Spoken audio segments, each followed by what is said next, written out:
Hello children, welcome to the online classes. Children, Tinku is a student, a very good student. She is very regular to school. She is good at studies. She is good at sports. She is an all-rounder. But suddenly one day she didn't come to school. Then teacher got a doubt. Why Tinku didn't come to school? Then she asked her friend why Tinku was absent. Then her friend said Tinku was not feeling well. Not feeling well means she is ill. Not feeling well means ill. Why do we fall ill? Today our topic is why do we fall ill?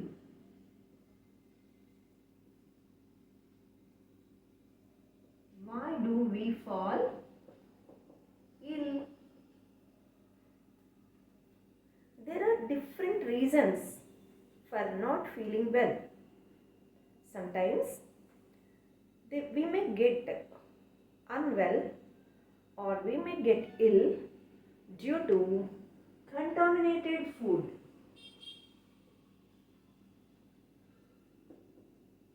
Contaminated food or water, contaminated food or water, or sometimes deficiency of nutrients, deficiency of nutrients, unhygienic surroundings,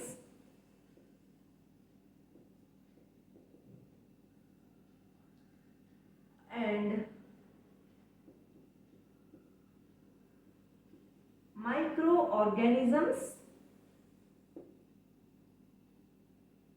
or some may be fatal diseases. Generally, if we take any contaminated food or water, we get disease, isn't it? Obviously, we get a disease. Or if we take imbalanced diet, that means if any of the nutrient is deficient in the diet, then we get deficiency diseases. That is the second point, deficiency of nutrients in our diet leads to a particular disease. Unhygienic surroundings. If the house we live in or wherever we are, school, college, office, or wherever we are, if the surroundings are not clean, then we get diseases. Unhygienic surroundings. We should not be in overcrowded places or dirty surroundings. That is third point. The next one is by the spread of microorganisms. Certain microorganisms cause diseases. Actually, what do you mean by disease? Some diseases are fatal. Fatal means by bad luck. Unfortunately, they get for example, cancer. There may not be any particular reason. Of course, there are reasons for cancer, but sometimes some types of cancers, we get sometimes some people get that cancer without a proper reason. That such sort of diseases are called fatal diseases. కర్మ కొద్దీ వస్తాయి అన్నమాట. అంతే తప్ప దానికి ప్రాపర్గా particular reason అంటూ ఏమీ ఉండదు. So these are the different ways we get a disease. So what should we do to avoid these diseases? Of course, if we get a disease, we go for a treatment, we go to the doctor, doctor gives medicines. But before all this, how can we prevent these diseases? Can we avoid the diseases? Yes, we can avoid the diseases by taking in good food, a balanced diet. By not taking the contaminated food, by taking a balanced diet and keeping ourselves away from the microorganisms, isn't it? Living in well ventilated houses, clean surroundings, all these can prevent the diseases. If we take all these measures, we can prevent the diseases. I said microorganisms cause diseases. What are the diseases that are caused by microorganisms? How many types of microorganisms are there? Let us see. The disease causing microorganisms are called pathogens. The disease causing microorganisms are called pathogens. Mainly virus, bacteria,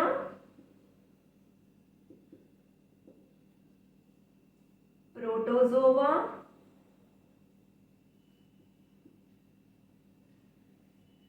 fungi. These are the main pathogens that cause diseases. Virus. Virus are the very minute RNA. They are the strands of RNA. Strands of RNA are called virus. Across the world, the biologists are considering them as the non-living things because unless they enter a cell body, either a bacterial cell or a plant cell or animal cell, it cannot replicate, it cannot multiply on its own. If it enters a bacterial cell or a plant cell or an animal cell, immediately it starts multiplying itself. So they are not considered as the living organisms. They are not included in the living world, living organisms. But these viruses, they are the strands of RNA that cause a number of diseases. So many viral diseases are there. Flu, cold, common cold and cough, polio,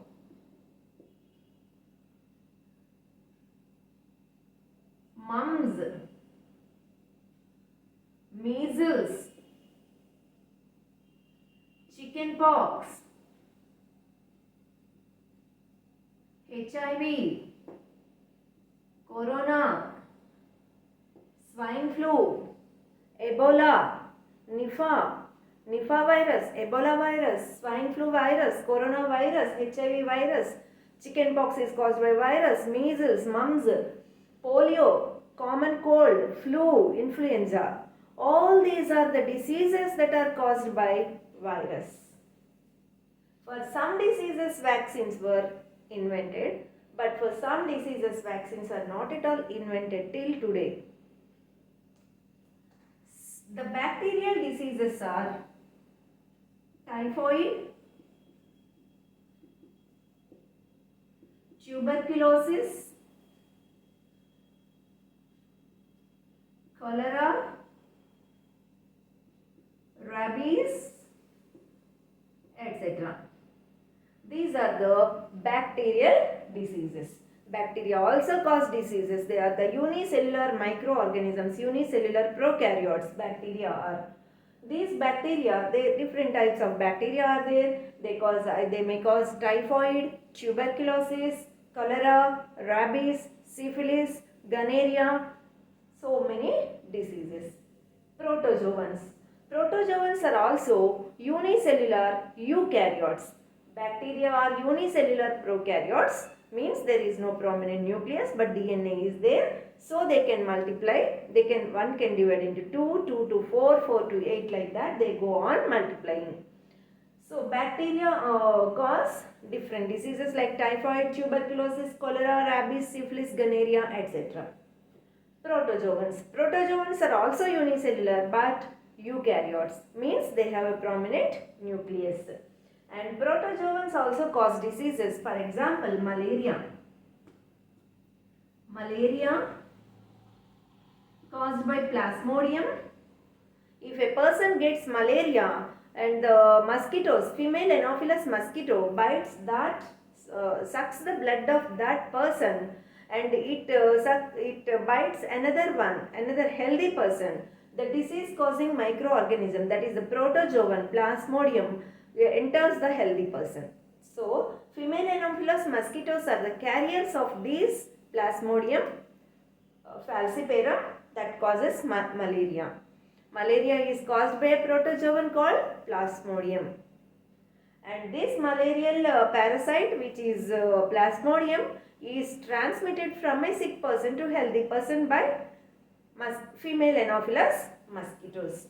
And one more disease caused by protozoans is sleeping sickness caused by trypanosoma. Trypanosoma.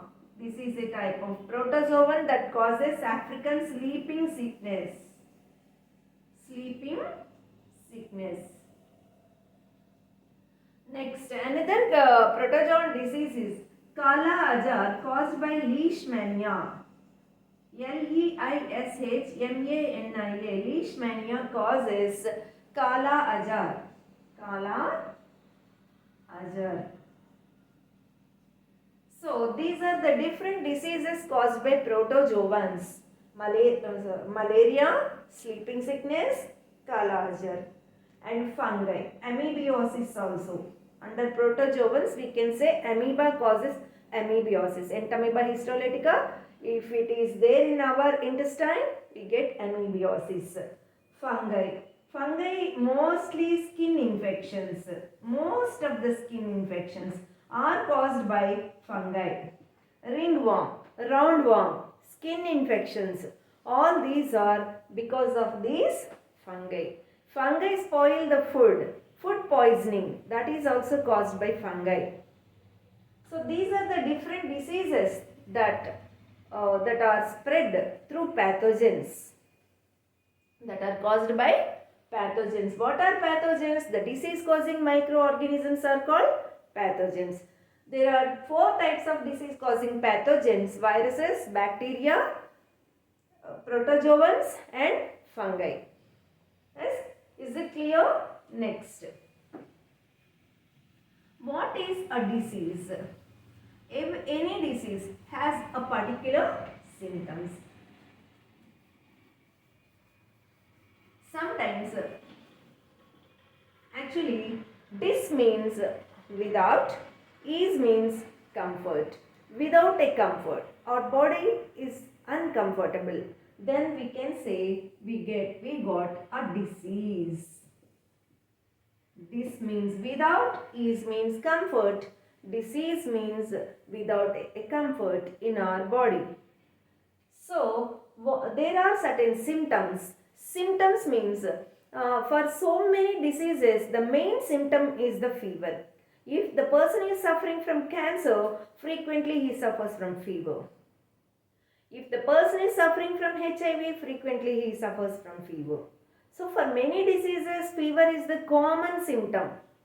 But unless the doctor diagnoses, we do not know what the particular disease is.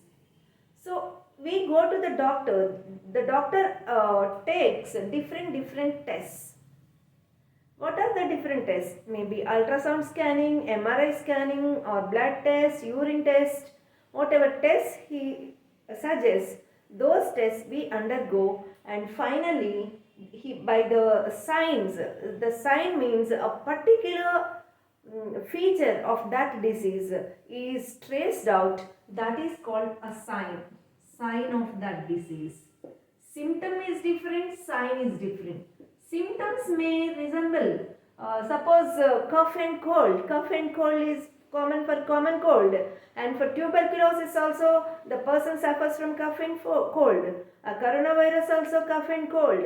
These are the common symptoms, but under a root cause of that disease can be the particular sign of that disease can be traced out after undergoing proper diagnosing tests. Then only that disease can be diagnosed or confirmed. That is the sign. The signs are the features which help us to diagnose the particular disease. But symptoms are maybe common for 2-3 diseases or 3-4 diseases also maybe. So symptoms and signs. Diseases. There are 2 types of diseases. Some diseases we suffer for a shorter period. For example, fever. Fever may last for 3 or 4 days, In severe cases, maybe a week also we suffer. But after that, we do not suffer from that. Common cold also mostly 5 or 6 or 7 days. Sometimes we get stomach ache, maybe for few hours. That's it. But we do not suffer for a longer period, months together or years together or lifelong. But certain diseases, their effects, we suffer lifelong. For example, polio, if a person gets polio, he has to suffer lifelong. It cannot be cured. They have to suffer. Cancer, a long term effect. It's a chronic disease. If the person suffers from that disease, its effect is for a longer period, then such diseases are called chronic diseases. Chronic. HIV is a chronic disease, and cancer is a chronic disease. Elephantiasis, if the person gets elephantiasis, he suffers lifelong. Polio is a chronic disease. Lifelong the person has to suffer. Paralysis or any Parkinson's, all these are there is no complete cure for these diseases. These diseases are called chronic diseases. Some diseases we suffer for a few days. Those are called acute disease. Acute diseases means the diseases which do not have a lifetime effect or a very long effect on our body, but they have a short term effect, maybe for a few days, few hours, or maybe for few weeks. After that we do not suffer from that. That is acute disease. Hope you understood about acute disease and chronic disease. Actually, in case of HIV, we say HIV is a syndrome, it's not a disease. Why do we say that HIV is a syndrome but not a disease? Because HIV virus, it kills the white blood cells. White blood cells means immunity. If white blood cells are killed, the immunity system will get disturbed. So, HIV is directly acting on the immunity of our body. So, the other organ systems also may get very frequently infections. The body cannot withstand the infections. The infectious causing pathogens attack the body of a HIV patient, and in that patient the immunity is disturbed, completely spoiled, because white blood cells are killed by that virus. So he cannot fight. His or her body is not able to fight against these infections, and they become chronic and they will die. It leads to death. Just because of HIV they do not die. Human immunovirus destroys the white blood cells. If the white blood cells are destroyed, antibodies are not produced.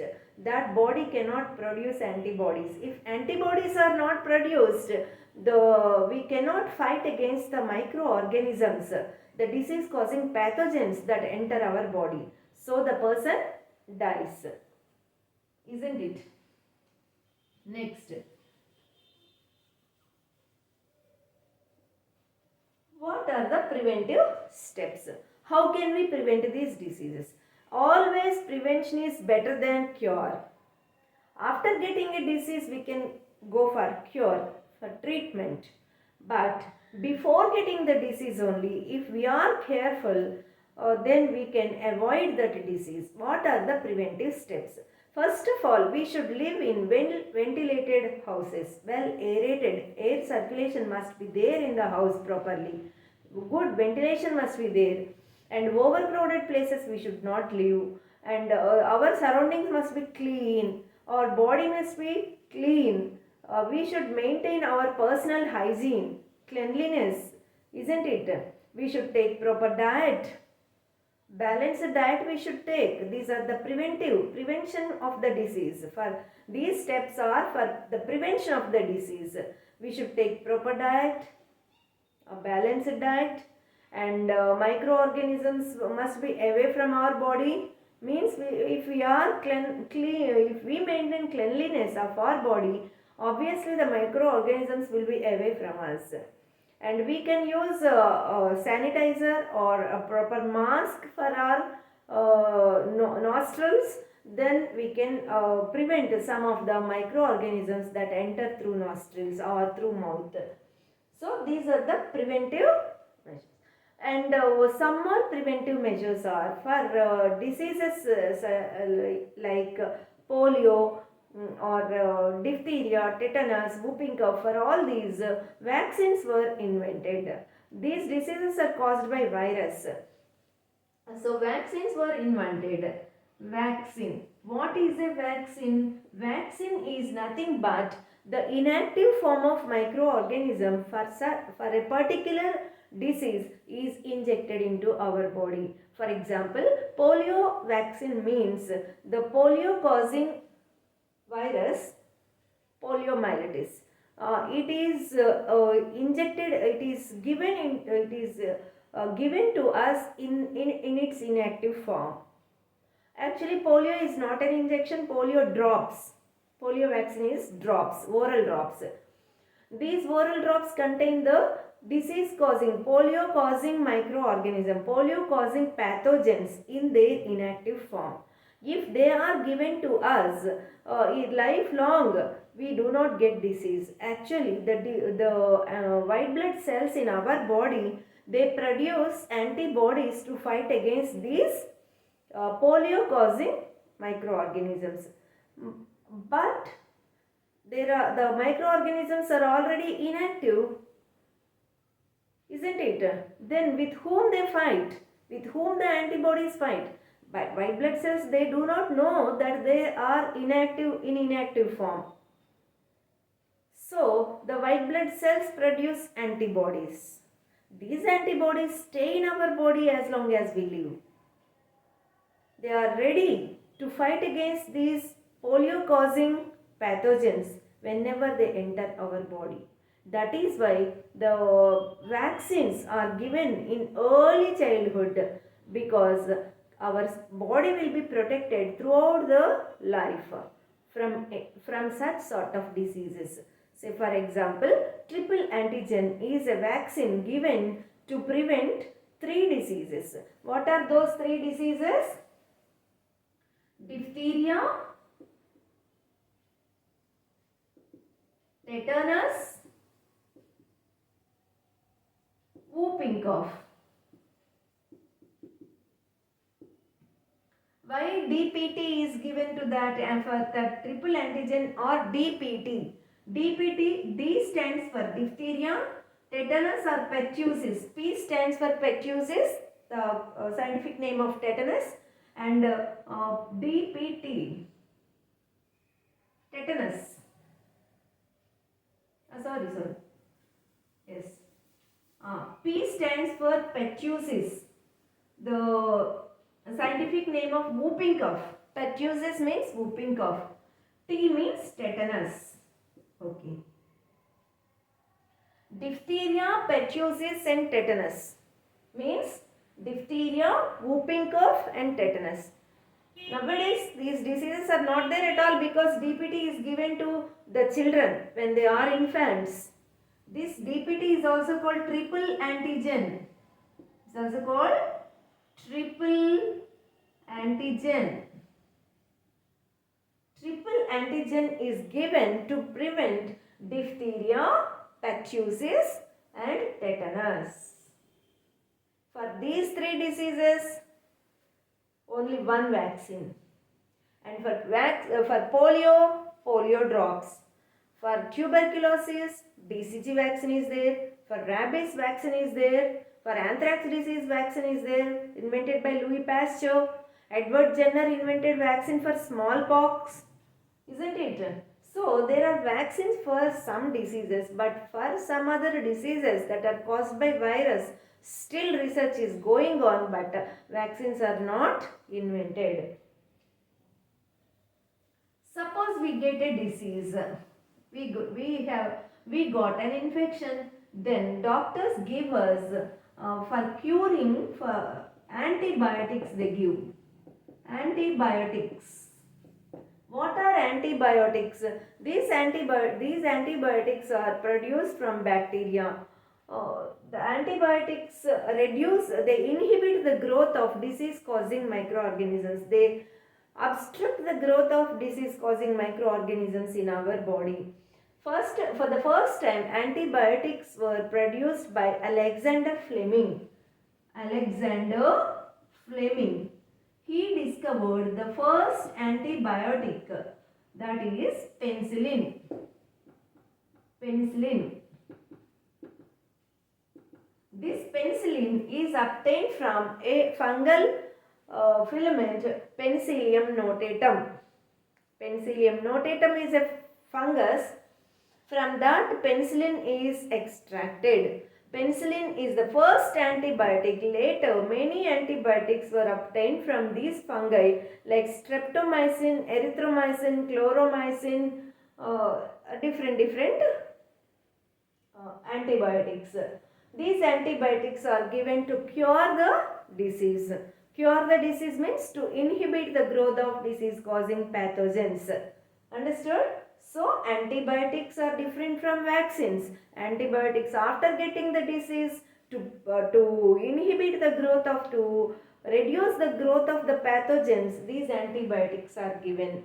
But vaccines are before getting the disease only, to prevent the disease lifelong. Vaccines are given. Vaccines are nothing but the disease causing pathogens in their inactive form. Giving vaccines improves our immunity. The giving vaccines is also can also be considered as immunization, artificial immunization. Generally, we are born with immunity. That immunity is obtained from our parents. Natural immunity acquired from parents, but artificial immunity is acquired by taking vaccines. Vaccination can also be referred as immunization. There are different immunization programs run by the government of India. Pulse polio immunization, BCG vaccine for tuberculosis, measles vaccine for children, DPT vaccine for infants. Like the different vaccination programs are run by the government of India at the primary health centers. Primary health centers are everywhere. Every district headquarter and main cities, towns, they have primary health centers, and in government general hospital also there will be definitely a primary health center with all these vaccines. They are available there, and the government also announces through social media, the TV or any other social media or radio, like that they can utilize. The government channels are there: Doordarshan, Saptagiri, Doordarshan, Yadagiri. The government uses these channels to educate the people, and they send the health workers to villages, interior villages, to educate them, because the people who are there, they are not educated and they don't know about these vaccines, and they think if the vaccines are given to their children, they may suffer from fever or they may suffer from vomitings or stomachache, like that. For one day they think like that, but they do not know that they have to suffer lifelong if they get the infections. So these health workers, they go there and they educate them and they encourage them to get the vaccines. All these are steps taken by the government of India. So we should be proud of our government, because in India I can say that the government succeeded in completely eradicating the polio, tuberculosis, measles, such a dangerous infections throughout the country. So be proud to be an Indian. Take care of yourself and take care of your body. Maintain perfect hygiene. Live in a clean surroundings. Be happy, be healthy. Be healthy, be happy. Okay. Have a nice day, children.